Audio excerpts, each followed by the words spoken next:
Good morning student. आज का हमारा टॉपिक है lesson 2 history 1.3 the coming of socialism to Europe. कि यूरोप के अंदर जो सोशलिज्म है वो कैसे आया। ठीक है, इस टॉपिक के ऊपर हम आज पढ़ेंगे। तो इसके अंदर पूरा पैराग्राफ की रीडिंग ना करके इसमें जितने पॉइंट्स बनते हैं वो पॉइंट आपको बता देती हूँ। इसका जैसे देखो, पहला पॉइंट तो ये बनता है कि socialist were against private property and saw it as the root of all social ills of the time. कहने का मतलब ये है कि जो सोशलिस्ट थे वो सोशलिस्ट क्या थे उस समय में। जो सोशलिस्ट थे वो अगेंस्ट थे। किस चीज़ के अगेंस्ट थे बेटा? वो प्राइवेट प्रॉपर्टी के अगेंस्ट थे। और वो ये कहते थे कि जो प्राइवेट प्रॉपर्टी है, यही प्राइवेट प्रॉपर्टी हमारे लिए एक बीमारी है और जो हमारी जड़ से लेकर हमें ख़त्म करती चली जा रही है। तो इसका क्या मतलब निकालोगे? सीधी सी बात है कि जो प्राइवेट प्रॉपर्टी के वो अगेंस्ट थे, इसलिए प्राइवेट प्रॉपर्टी नहीं होनी चाहिए।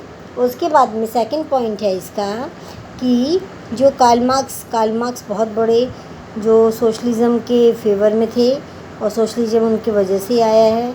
तो इसके ऊपर जो पॉइंट है वो ये है, marks argued that industrial society was capitalist honoured the capital invested in factories and the profit of capitalist was produced by worker.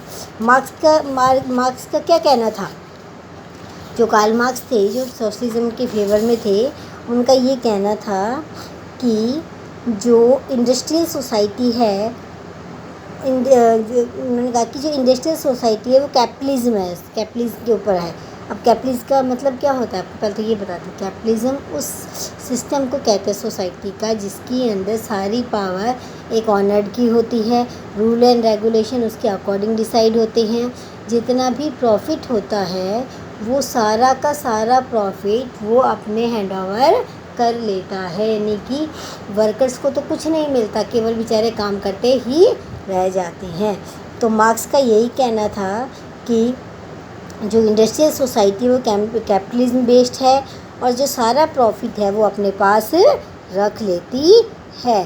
ठीक है, और उसके बाद में ये भी कह रहे थे कि जो ये है इसकी वजह से जो लेबर्स हैं वही सारा काम करते हैं। भाई प्रॉफिट तो सारा वो लेके चले जाते हैं और ना जो वर्कर्स हैं वो क्या केवल करते रहते हैं, केवल काम करते रहते हैं। अब इससे सीधी सी बात एक काम को जोड़ के देखो आप कि अगर सारा का सारा प्रॉफिट कैपिटलिज्म उनके ऑनर मालिक लेके चले जाएंगे तो वर्कर्स को क्या मिलेगा? कुछ नहीं मिलेगा। तो अगर कुछ नहीं मिलेगा तो उनकी कंडीशन है वो डे बाय डे ख़राब होती चली जाएगी। इसलिए कार्ल मार्क्स ने कहा कि आपको क्या करना है, आपको अपने लिए काम करना है। इसलिए आप क्या बनाओ, अपने लिए एसोसिएशन वगैरह बनवाओ ताकि, और उन्होंने ये कहा कि जो प्रॉपर्टी है वो सबके पास होनी चाहिए। फिर उन्होंने ये भी कहा कि हम क्या करेंगे, कम्युनिस्ट सोसाइटी बनाएंगे। कम्युनिस्ट यानी कि जो सबके लिए होती है, जिसमें इक्वालिटी प्रोवाइड होती है, हम ऐसी सोसाइटी बनाएंगे और फिर वो सोसाइटी क्या करेगी, वर्कर्स के फेवर में काम करेगी। जब जाके इंग्लैंड में और जर्मनी के अंदर, वहाँ पे इंग्लैंड और जर्मनी के अंदर उन्होंने क्या किया, वर्कर्स के लिए एसोसिएशन बनाए। ठीक है, वर्कर्स की जो कंडीशंस है उसको बेटर करने की कोशिश की। और उसके बाद में ना वर्कर्स की जो कंडीशंस है बेटर की, उनके टाइम आवर्स को कम करने की कोशिश की, उनको राइट टू वोट मिला। ठीक है, जर्मनी में सोशल डेमोक्रेटिक पार्टी के साथ उन्होंने काम किया। ठीक है, इस पॉलिटिकल पार्टी ने 1905 के अंदर इलेक्शन भी जीते और उसके बाद में इलेक्शन जीतने के बाद में इसने क्या किया कि 1905, देखो ये यहाँ पे लिखा हुआ है, इसने इलेक्शन भी जीते और इलेक्शन जीतने के बाद में इसने क्या किया कि इसने सोशलिस्ट, इसकी वजह से वहाँ पे सोशलिस्ट फॉर्म हुआ और फ्रांस के अंदर पॉलिटिकल पार्टी बनी जिसका नाम था सोशलिस्ट पार्टी। ठीक है, फ्रांस में कौन सी पार्टी बनी? Socialist party. देखो ये लिखा हुआ है। एंड ब्रिटेन में कौन सी पार्टी बनी? Labour party. ठीक है, ये दोनों याद कर लेना आप लोग कि फ्रांस के अंदर सोशलिस्ट पार्टी और ब्रिटेन के अंदर लेबर पार्टी बनी। ठीक है, इतना क्लियर हो गया? मैं इस टॉपिक को फिर से एक बार रिपीट कर देती हूँ। देखो, इस टॉपिक के अंदर आपका जो टॉपिक है, टॉपिक का नाम है coming of socialism in Europe. इसके अंदर देखो 3-4 बातें याद रखनी। पहली बात कि उस समय यूरोप के अंदर कैपिटलिज्म था। कैपिटलिज्म का मतलब होता है ऐसा सिस्टम जिसके अंदर सारी की सारी जो पावर होती है वो पावर कंपनी के, इंडस्ट्रीज़ के ऑनर के पास होती है। टाइम आवर बहुत ज़्यादा होते हैं, वेजेस कम होते हैं। ठीक है, और सारा का सारा प्रॉफिट है वो इंडस्ट्रीज़ के ऑनर के पास चला जाता है और वर्कर्स की कंडीशन ख़राब होती चली जाती है। तो इसलिए क्या किया गया वहाँ पे, पता सबको लोगों को पता चलने लग गया कि सोशलिस्ट है, जो उसके लिए, समाज के लिए जो कैपिटलिज्म है वो बहुत बड़ी प्रॉब्लम है, इसको दूर करना पड़ेगा। जो वर्कर्स हैं उनके टाइम आवर ज़्यादा थे, उनके वेजेस कम थे, उनको एसोसिएशन बनानी पड़ेगी। जो जो वर्कर्स हैं वही इंडस्ट्रीज़ के ऑनर होने चाहिए क्योंकि सारा काम वही करते हैं। कैपिटलिज्म है उसे वहाँ से भगाना होगा, प्रॉपर्टीज़ को सब में इक्वल डिवाइड करना होगा। ये मार्क्स के आर्ग्यूड थे। ठीक है, इसके साथ साथ उन्होंने ये भी कहा कि जो वर्कर्स हैं उन्हें अब अपने लिए सोचना है, अपने लिए काम करना है। वहाँ पे कम्युनिस्ट सोसाइटी होगी और उन लोगों का डेवलपमेंट होगा। इंग्लैंड एंड जर्मनी में वर्कर्स ने अपने लिए एसोसिएशन बनाई ताकि उनके जो टाइम आवर्स हैं, ये सब टाइम आवर्स उनके कम हो सके, सैलरी उनकी इंक्रीज़ हो सके।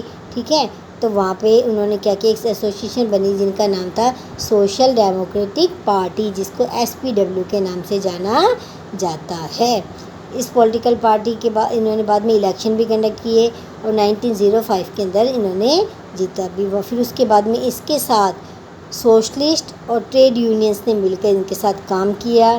ब्रिटेन के अंदर लेबर पार्टी बनी। ठीक है, लेबर पार्टी फॉर्म हुई और फ्रांस के अंदर सोशलिस्ट पार्टी बनी। ठीक है, और फिर इन लोगों ने गवर्नमेंट के अगेंस्ट काम किया और फिर उसके बाद में इनको क्या मिला, इनको रिलैक्सेशन वगैरह मिलने शुरू हो गए थे। क्लियर हो गया ये वाला टॉपिक? आई होप आपको समझ में आ गया होगा। उसके बाद में छोटा सा टॉपिक और ये ले लेते हैं अपन, द रशियन रिवॉल्यूशन। अब रशियन रिवॉल्यूशन कैसे स्टार्ट हुआ देखो बेटा। अब रशियन रिवॉल्यूशन के अंदर ये है कि अब धीरे धीरे लोगों के अंदर क्या आ रहा था, सोशलिस्ट की फीलिंग आ रही थी। ठीक है, रिवॉल्यूशन स्टार्ट हो रहे थे, ग्रुप बन रहे थे, फिलोसफर आ रहे थे। फिर उसके बाद में उसकी वजह से यहाँ पे 2 बड़े रिवॉल्यूशन हुए थे बेटा, एक तो फैब रिवॉल्यूशन और एक अक्टूबर रिवॉल्यूशन 1917 के अंदर 2 हुए थे। देखो, फैब रिवॉल्यूशन 1917 और एक हुआ था अक्टूबर रिवॉल्यूशन 1970। जो फैब रिवॉल्यूशन हुआ था उस रिवॉल्यूशन की वजह से वहाँ से मोनार्च को भागना पड़ा था और अक्टूबर रिवॉल्यूशन की वजह से वहाँ पे लोगों को जो चाहिए था वो मिल गया था। ठीक है, ये वाला भी समझ में आ गया होगा आपको। अब उसके बाद में आपका अगला है यहाँ पे द रशियन एम्पायर इन 1914। ठीक है, रशियन एम्पायर इन 1914। अब रशियन एम्पायर इन 1914 के अंदर बेटा देखो क्या है कि 1914 में आके जो जार निकोलस है वो रूल करता था रशिया के अंदर। यानी कि हम किसके बारे में बात कर रहे हैं, जार निकोलस। जार निकोलस 1914 के अंदर रशिया के अंदर रूल्ड करता था, शासन करता था और उसका जो एम्पायर है वो उसके आसपास के जो मॉस्को हुआ, रशिया हुआ, ठीक है, ये जो फिनलैंड है, लैटविया है, लिथुआनिया है, इस्टोनिया है, इसके जो सारे पार्ट्स हैं ब्रसेल्स के, ये सारे जो पार्ट्स हैं आज करंट के, ये सारे पार्ट्स उसके एरिया में थे।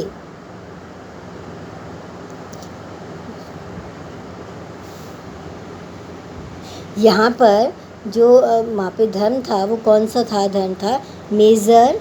यहाँ पे जो रिलीजियस था रशियन का वो ऑर्थोडॉक्स क्रिश्चियनिटी था, यानी कि यहाँ पे ऑर्थोडॉक्स क्रिश्चियनिटी जो रिलीजियस है लोग इसको फेवर करते थे। यहाँ पे but the empire also included Catholic, protest, Muslim and Buddhist. But यहाँ का जो एम्पायर है वहाँ पर बुद्धिस्ट, प्रोटेस्ट, कैथोलिक, मुस्लिम, बाकी ये जो धर्म है इस धर्म के लोग भी रहते थे। समझ में आ गया? इसमें केवल इतना बताया गया है 2.1 के अंदर रशियन एम्पायर 1914 के अंदर कि जार निकोलस है वो 1914 के अंदर रशिया में रूल करता था। ठीक है, ये इसके आसपास जो आज के जो मॉस्को, रशिया, ठीक है, ये जो एरियाज़ हैं उस समय के जो पोलैंड, पैसिफिक एशियन के आसपास के जो एरिया थे, फिनलैंड, लिथुआनिया, इथियोपिया, एस्टोपिया, इस एरिया के आसपास के इलाके सारे उसके अंदर आते थे। ठीक है, यहाँ पे जो मेन रिलीजियस था वो था क्या बोलते हैं उसे, रशियन ऑर्थोडॉक्स क्रिश्चियनिटी।